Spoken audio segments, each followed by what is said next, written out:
সবচেয়ে অস্বাস্থ্যকর এবং এটা দীর্ঘদিন থেকে শীর্ষে অবস্থান করছে। তো এটার জন্য আমি 27/2/2025 তারিখে পরিবেশ মন্ত্রণালয়ের সচিব, তারপর মহাপরিচালক, ঢাকা উত্তর সিটি কর্পোরেশন এবং দক্ষিণ সিটি কর্পোরেশন প্রশাসক সহ হিট অফিসার এবং ওনাদের সংশ্লিষ্ট যারা আছেন তাদের সকলকে রিপ্রেজেন্টেশন পাঠাই যে ঢাকার বায়ুমান নিয়ন্ত্রণের জন্য আপনারা যথাযথ পদক্ষেপ গ্রহণ করেন। এরপরে যখন আমি 27/2/2025 রিপ্রেজেন্টেশন পাঠালাম, ওনারা ঢাকার বায়ুমান যে দূষিত যে স্কেলটা আছে এটা শীর্ষে অবস্থান করছে এবং অস্বাস্থ্যকর পরিবেশ, কিন্তু এটার জন্য ওনারা কোনো পদক্ষেপ নেয়নি। তারপর আমি 25/3/2025 একটা রিট পিটিশন ফাইলিং করি যে ঢাকার বায়ুমান দূষণ যেটা আছে এটা রোধ করার জন্য ঢাকা সিটি কর্পোরেশন, পরিবেশ অধিদপ্তরের সংশ্লিষ্ট যারা আছে তারা যেন এর জন্য ব্যবস্থা গ্রহণ করে।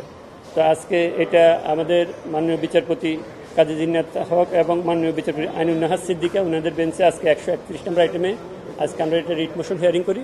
রিট মোশন হিয়ারিং করার পরে মাননীয় বিচারপতি মহোদয়গণ আদেশ পাস করলেন যে 4 সপ্তাহের মধ্যে কেন ঢাকার বায়ুর যে দূষণ আছে এই দূষণ নিরোধনকল্পে কোনো ব্যবস্থা গ্রহণ করা হবে না।